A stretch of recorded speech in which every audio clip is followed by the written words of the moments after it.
So the Blooming Lovelies card that I drew just now, I thought I'd share with you.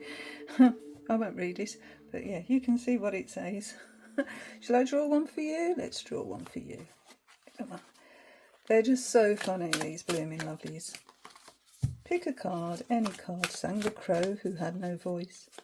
Wingtips flutter, clack the stack echoes, we shuffle on. Pour this one. Nudge that with your dewy nose. Fix the chosen with a beady eye. Oh, get high. There you go. Get high. If you want to see a full walkthrough of this deck, I do have one on my channel, but it's just brilliant. I love this deck. Okay, so on to today's video. Welcome everyone, welcome friends. My name is Sunique, and today I'm going to do an unboxing. I like doing unboxings. What shall I unbox? I've got quite a few decks actually that have come in lately. So, do you know what? I'm going to do Oracle of the Mythic Heroes because I have just read Natalie Haynes' 1,000 Ships, and I'm about to read the Medusa story. One sec. Just pick them up off the side. So yeah, Natalie Haynes' 1,000 Ships. And I'm just about to read Stone Blind, which obviously is Medusa. Such an amazing author. It's a UK author, aligned to the BBC. So yeah, but that was such a good book. It sort of talks about the Trojan War from the perspective of the women, those that were left behind and those that were affected by the Trojan War. So instead of like focusing more on the legends and heroes, we're looking at the women, and that's always good in my book. So yeah, so let's have a look at the Oracle of the Mythic Heroes. And it's quite a large box. I didn't realise it was going to be such. I didn't envision it was going to be such a large box. I thought it'd be a lot smaller, but I don't know what the size of the cards are, so we'll have a look at that. We have 40 cards and a 256-page guidebook. Teo Wang reminds us of the deeply rooted coupling of astrology and ancient Greek / Roman mythology. And that's by Gal Sasson, Cosmic Navigator and Astrologer. This is going to be very interesting. Okay, enter the legendary realm of mythic heroes, where their ancient wisdom will guide you throughout your day. You won't find Zeus, Athena, or Poseidon within, but humans who are often overlooked from myths, from the adventurer Aeneas and prideful Icarus to the huntress Atalanta and musician Orpheus. The uniqueness and beauty of the Oracle of the Mythic Heroes lies in bringing these mortal stories to the forefront of these myths. Its intuitive oracle and guidebook combine the historical lessons of these mortal heroes and heroines of Greek and Roman mythology, with modern astrology, crystals, and archetypes to guide you through your spiritual journey and strengthen your connection to your inner hero. And we've got some examples here of the cards within. Now, just looking at this, it really isn't an art style that draws me in, but because I'm really delving deep into Greek and Roman mythology, or mainly Greek, I thought I'll overlook that and just see what the guidebook and the messages are like, if I can get this open. So it's a 2-part box with a little thumb cut out. From Beyond Worlds. Retails $24 US, 33 Canadian. 2024. Okay. Oh, it's a bit stiff. So it's just a sort of plain silvery type colour inside. This is the guidebook. Quite chunky actually. Wow, those cards are huge. No heroes are perfect, neither are they utterly invincible in myth. They love, they hate, they struggle, they fail, and they rise again together with the cosmic wheel of fortune. So that's the inside cutout of the box. Again, silver and a paper band. So the back is this astrological design. Beautiful. They are sort of a semi-gloss, I'd say. Yeah. They're really big. Let me show you how big. And find a tarot card to show you the difference. So we've got a Rider-Waite Smith here. That's the size of a Rider-Waite Smith. So yeah, they are big. Okay, so yes, 40 cards. And we begin with Theseus and leadership. And we've got the astrological associations here. So this is Aries, Bellerophon and impatience, Achilles and confidence, the Trojan horse, Troy burning. Okay, so we have 1, 2, so 3 for Aries, and they are very sort of Aries energy, aren't they? So in keeping with the astrological significance there. Then for Taurus we have Omphale, sensuality, Midas and greed, Asclepius, talent. Doesn't look very happy, does he? Okay, so we come to Gemini, Ariadne, curiosity, Paris and indecision. Who's he going to give that golden apple to? I know. Numa and humour. Okay, Cancer, Orpheus and healing, Deianira, don't know this one, insecurity,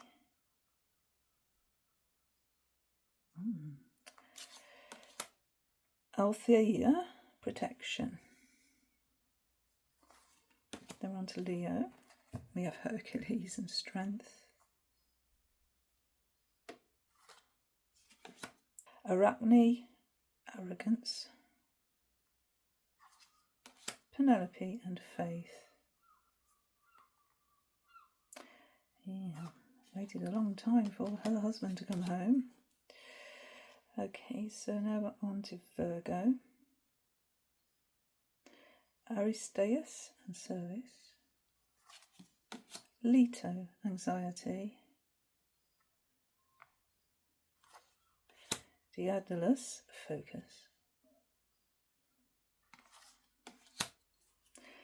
We have Libra, Odysseus and strategy,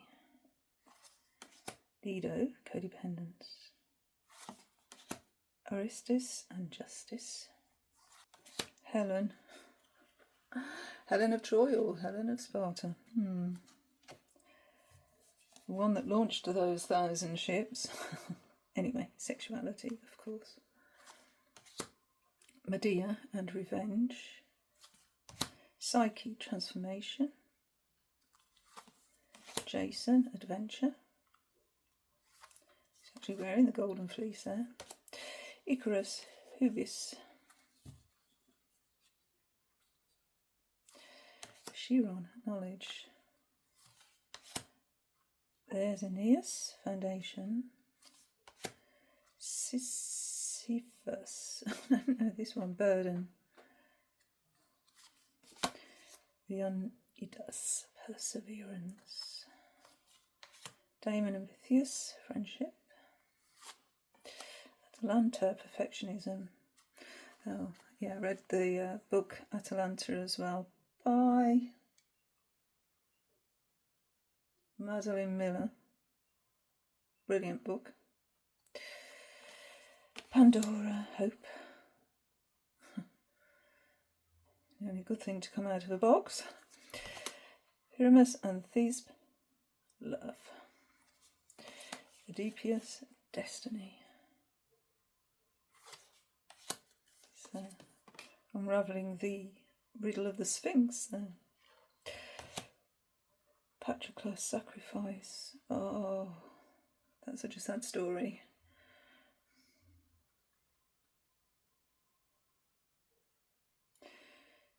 Achilles. Pegasus, assistance. Sphinx, transition. Medusa, reflection. And I'm just about to read my next book, which is Stone Blind by Natalie Haynes. So it's all about Medusa. And then we have the Sirens, Cleanse. So I'm really, really getting to know all the myths and legends, the gods, the goddesses. And sometimes, you know, it's a difficult read. Really is a difficult read. Yeah. Anyway, fascinating all the same. So I thought I'd buy this one just to add to my collection of my ever-growing fascination with Greek mythology. And I've heard good things about this guidebook, which is what I'm really looking forward to discovering. So we have the foreword, a preface. Okay, the heroes of Aries. So we're going actually through astrological signs here. So we have 3 for each by the looks of this. So for Aries, we've got Theseus, Bellerophon, and Achilles. So they must be indicative of the star signs' attributes. So yeah, I reckon that's probably how they work, because we have Cancer for healing, insecurity and protection, and Cancer is very protective. We have for Sagittarius, which I like to look at because it's my star sign, Jason and adventure, Icarus and hubris, and Chiron and knowledge. That's brilliant. Okay, that works really well, in my opinion. We have creatures of the lunar cycle. So these are the creatures here. Pegasus, the Sphinx, Medusa and Sirens. We have a foreword, preface.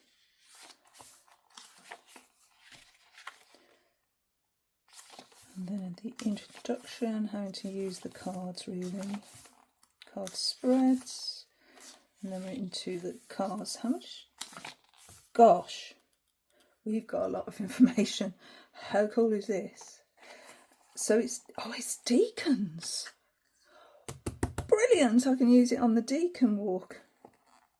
I think I'm thinking of doing the deacon walk again. I did do a full year of the deacon walk. Really enjoyed it. But this, you know, just adding extra elements like this is just going to really excite me. Oh, this is so good. So we have who they were. Okay, so this is the crystal assigned as carnelian. Then, so Theseus was Prince of Athens, a true leader to his people. Born to King Aegeus of Athens and Princess Athera of Trozen, Theseus was raised away from Athens by his mother. So we're going back into his story. Okay, and then the teaching. This is very personal as well to the author. In my counselling career, I have had the opportunity to counsel, and on it goes. So, yeah, they're telling stories of how it relates to themselves, I think, here, and then how it could relate to you. So if you're working in a team environment, it could be a wake-up call. Okay. You will draw a card. Yeah, we'll draw a card. And then I'm going to read what it says in the book. So we have some acknowledgements. This is the author, about the author, the professional astrologist, tarot specialist, and the founder of Spiritual Council of the Healing Kingdom. Okay, so that's the book. So what I thought we'd do is look at Arachne, because Arachne is from the 1st of August in the Deacon Walk. Yeah. Goes from the 1st of August to the 10th of August. They've put blue kyanite as the associated crystal. Jupiter, 2nd Deacon of Leo. So Arachne is all about arrogance. Arachne was a weaver, a maiden weaver, who thought that she was better than everybody else, brought on by everybody's admiration for their work. Everyone really admired Arachne's weaving skills, and she became arrogant because of that. She believed in her own publicity, if you like. And Minerva, a goddess, also a master weaver, apparently. And Arachne actually thought that she's better than the goddess. So this annoyed the goddess, who came down and challenged Arachne to a weaving competition, but disguised as an old woman. When they revealed themselves, Arachne actually accepted the challenge, and they both wove, and they wove really intricate tapestries. Now, Arachne's tapestry made fun of the gods, didn't show them in the best light, whereas, of course, Minerva was beautiful. What does it say? Minerva's immortal hands flashed, weaving glorious scenes of the gods of Olympus, bestowing gifts upon humankind, a subtle rebuke to Arachne's arrogance. When Minerva asked Arachne who they thought had the best tapestry, of course, Arachne thought it was herself, and because of this, Minerva turned her into this creature, blackened her tongue because Minerva said that Arachne's arrogance was lies, and so a web of lies, I suppose, is the way you could look at that, and turned her into this creature. So I suppose that Arachne could still weave, but because Arachne actually became a very small creature, I mean, it shows them big here, but according to this book, shrunk them down, showing that arrogance actually makes us small in the end. But then, of course, Arachne could only start weaving tiny, tiny bits of tapestry at a time. Minerva, taking pity on the maiden, reached out and touched her with the shuttle of her divine loom. Arachne was spared further pain as she was transformed wholly into a spider, the first of her kind. You may keep your skill at weaving, Minerva said, and your children shall be numberless as the stars that you and they stand as a constant reminder to this world of the dangers of arrogance. Then the goddess vanished, leaving behind only a small spider spinning a first web in the corner of the loom she had once spent so many hours weaving as a maiden. So it's like a cautionary tale. Don't get too arrogant. And so the teaching is about somebody coming to the author for counselling. And it also talks about the Wheel of Fortune in the tarot system as well, which is quite interesting. How sometimes, we're on top and sometimes we can fall. And it's saying when it comes in your reading, in the second decan of Leo, you're being called to find the humble and unassuming dimensions of yourself, having an awareness of equality, and becoming detached to your false inner ego, people-pleasing tendencies, or arrogant tendencies. And some advice to spend time with like-minded people and build healthy, equitable friendships, focusing on how you can bring yourself down from a pedestal so that you can better contribute to the higher good. Becoming more balanced, I think, is the teaching of that.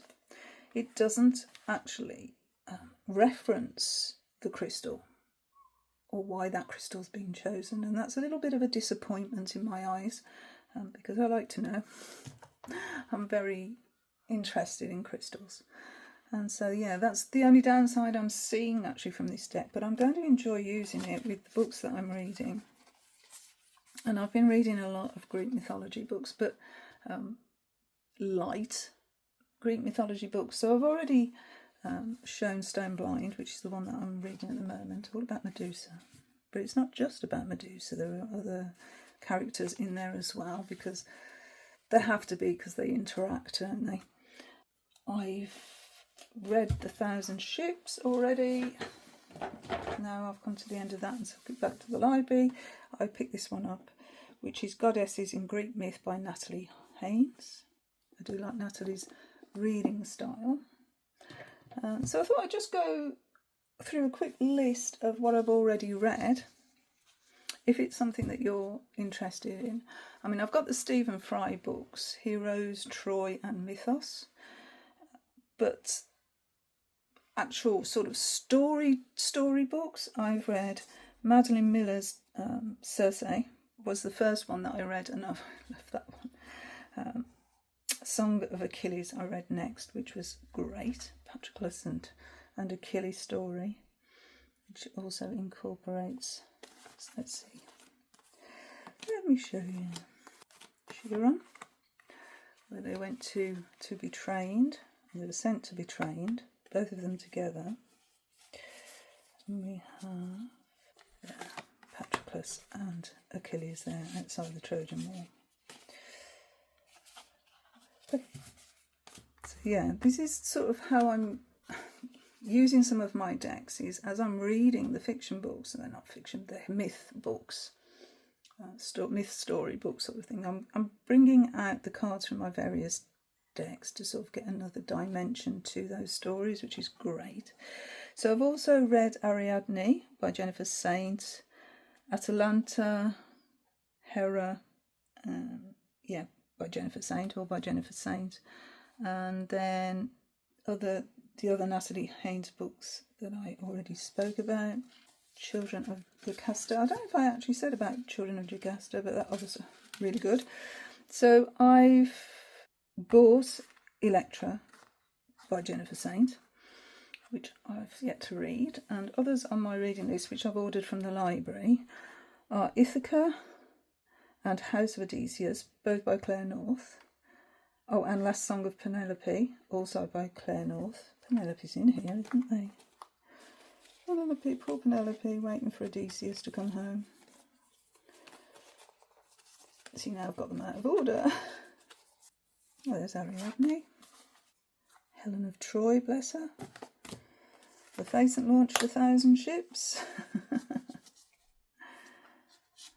Jason, which is what Atalanta is all about, because Atalanta was the only female on this voyage with the Argonauts. Icarus and Daedalus, they feature in Ariadne. There's Penelope. Okay, there we are. Penelope waiting for Odysseus. When will he come home? It took him, was it 13 years? 10 years trying to get home from the Trojan War, and then another 3 he got waylaid again. Yeah. So there's one of the books that I was just reading, which was 1,000 Ships, includes letters from Penelope to Odysseus, which were really funny, really well worth reading.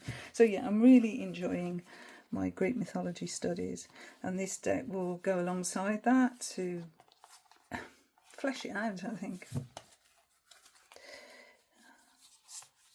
and see how it actually aligns to everyday life these days. You know, how does the Greek myths and the Roman myths, because also, well, I'm mainly Greek, to be fair. I know the Romans took on the Greek myths and renamed some of the characters, but I'm concentrating on Greek. But to see how these stories can help us in our day-to-day lives, and not just as ancient mythology. Anyway, that's my plan. That's what I'm doing, and that's what I'm enjoying. So, working alongside these with the Deacon Walk as well is going to be really interesting to see those energies play out in that respect. Anyway, I've spoken far too long, so I'm going now, and thank you so much for watching. Bye, friends. Bye.